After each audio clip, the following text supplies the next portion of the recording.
These lists are always pretty long by the end of the year, but 2025 was an especially bad year for celebrity deaths. Let's take a look at everyone we lost.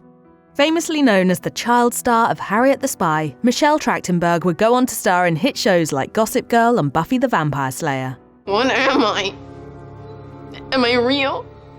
Am I anything? The actor died at the age of 39 on February 26th. She was found by her mother at her New York City apartment and was pronounced dead at the scene when emergency responders arrived. In the weeks and months leading up to her death, Trachtenberg had appeared frail and thin, with fans speculating as to her health and well-being. In a statement to NBC News, Trachtenberg's Harriet the Spy co-star Rosie O'Donnell alluded to her final years, saying, "She struggled the last few years. I wish I could have helped." Valerie Mahaffey, who died on May 30th after a battle with cancer, was a long-time television staple. She got her start by snagging a recurring role in The Doctors, which earned her an Emmy nomination in 1980. She would later go on to actually win an Emmy thanks to her role as Eve in Northern Exposure. Some of her other notable TV credits include Desperate Housewives, Dead to Me, and Young Sheldon. Beyond that, she also appeared in a number of movies, like Jungle to Jungle, Jack and Jill, and French Exit. The latter earned her an Independent Spirit Award nomination. Come in. Where are the others? It's just us. I thought we might become friends. Mahaffey is survived by her daughter Alice Richards and husband Joseph Kell. According to People, Kell released a statement in which he said, "I have lost the love of my life. She will be missed."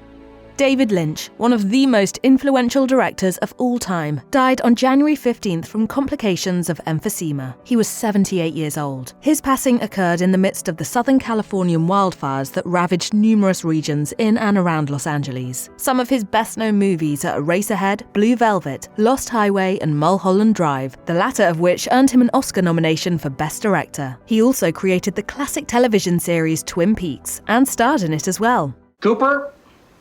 You remind me today of a small Mexican chihuahua. When asked by NPR about how he came up with his ideas, he said, "When I get an idea, I see it, hear it, feel it. It's like it's just there in your brain. There's an idea and it comes to life. You fall in love with some of these ideas."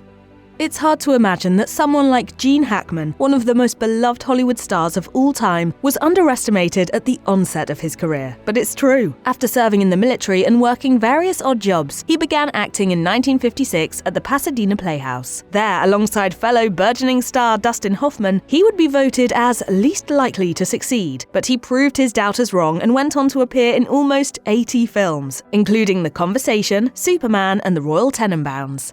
He earned 2 Oscars over the span of his storied career, Best Actor for The French Connection and Best Supporting Actor for Unforgiven.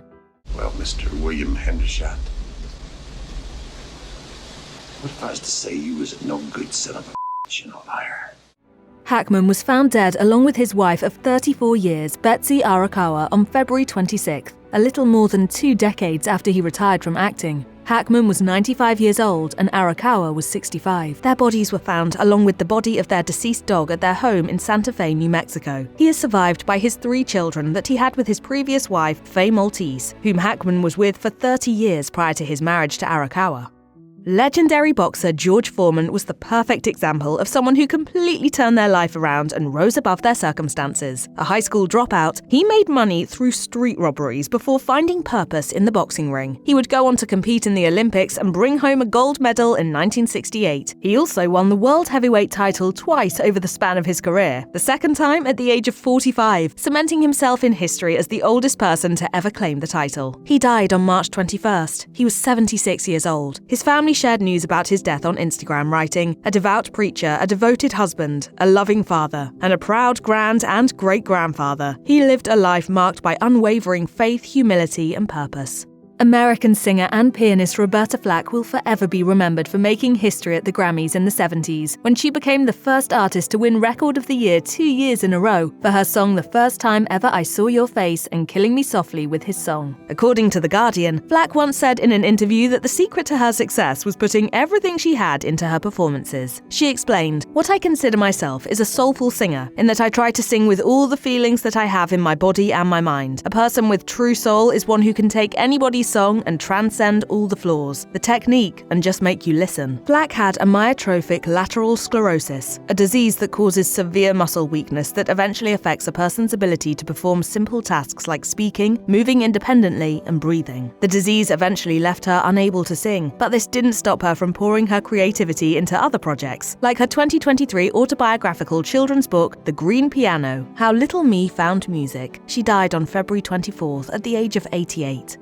You could say that Hollywood superstar Val Kilmer was destined for stardom from the very beginning. He landed a spot at Juilliard when he was only 17, the youngest student ever to be accepted to the school at that time. He would later go on to star in a wide variety of classic films throughout his career, such as Top Gun, Batman Forever, Heat, and Tombstone. I didn't think you had it in you. I'm your huckleberry. Kilmer had been diagnosed with throat cancer in 2015. Though he managed to beat the disease, treatments left him unable to speak properly. In a documentary about his life simply titled Val, the actor said he wasn't afraid of death. He mused, "I don't believe in death. My whole life I've tried to see the world as one piece of life. That's how I understand it, right? As you pull back from the planet, you see that we're all one life source." Kilmer died of pneumonia on April 1st at the age of 65. What would Cheers have been without Norm?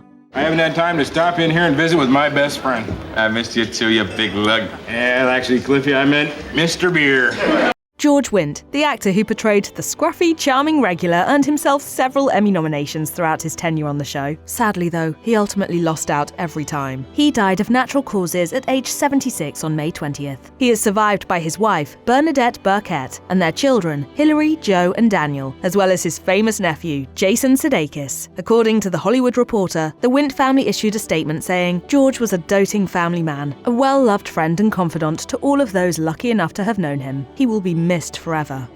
Just a few short months after being diagnosed with Alzheimer's disease, Duck Dynasty star Phil Robertson passed away on May 25th at age 79. His illness was first mentioned in a December 2024 episode of the Unashamed with the Robertson Family podcast, where son Jace Robertson divulged that Phil was in the early stages of the disease, in addition to ailing from an unspecified blood disease. So, if you put those things together, he's just not doing well. He's really struggling. Duck Dynasty premiered on A&E in 2012 and ran for 11 seasons before folding to allow for a series of spin-offs focused on the younger generations within the Robertson family. The show made a return in summer 2025 with a new season and new title, Duck Dynasty: The Revival. On May 30th, Loretta Swit, best known for her role as Major Margaret Hot Lips Houlihan on MASH, died from natural causes. Over the course of her time on the show, she won 2 Emmys, as well as a TV Land Impact Award. In a 1979 interview with People, Swit admitted she always wanted to be an actress, and that this dream was stronger than her desire to start a family. Though she did temporarily break her own rule by marrying actor Dennis Houlihan in 1983, the couple divorced in 1995. She leaves behind Houlihan, as well as a legacy of animal rights activism, which is detailed in her book, Sweetheart: The Watercolor Artistry and Animal Activism of Loretta Swit.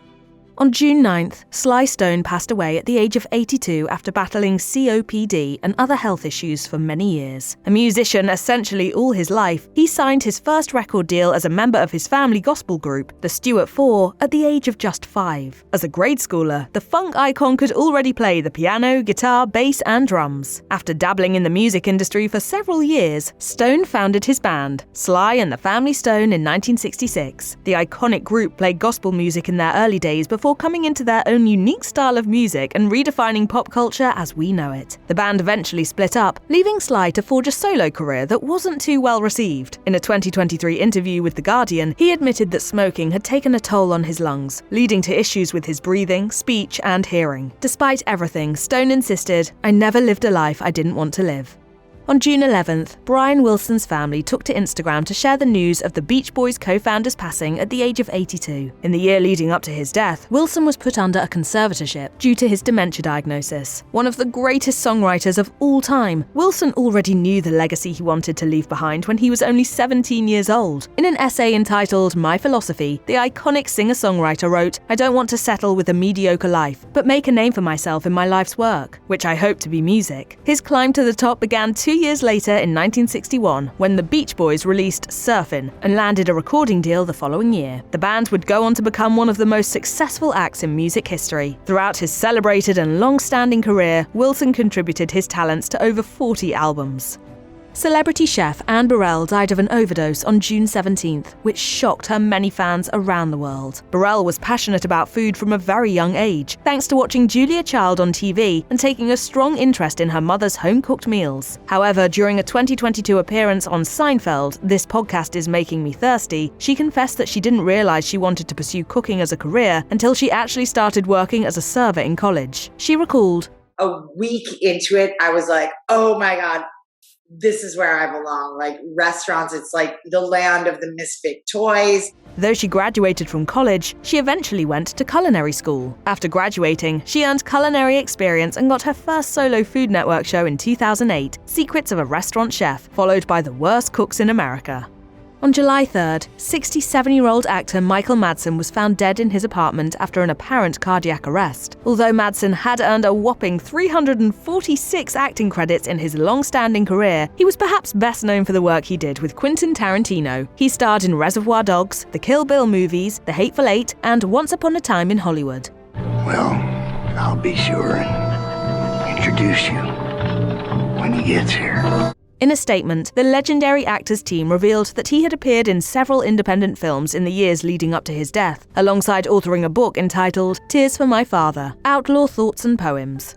Actor Julian McMahon died at the age of just 56 on July 2nd after a battle with cancer, a diagnosis which he had previously not disclosed to the world. His wife, Kelly, wrote in a statement, "Julian loved life. He loved his family. He loved his friends. He loved his work. And he loved his fans. His deepest wish was to bring joy into as many lives as possible." In an interview with the Associated Press in 2007, he admitted that he didn't set out to be an actor, and that he saw his early roles as more of a distraction from his career path. However, the Australian star eventually realised that acting was his destiny when he worked on a soap opera after moving to America. He would go on to star in a variety of notable shows and movies, including Charmed, Fantastic Four, and Nip Tuck, the latter of which earned him a Golden Globe nomination in 2004.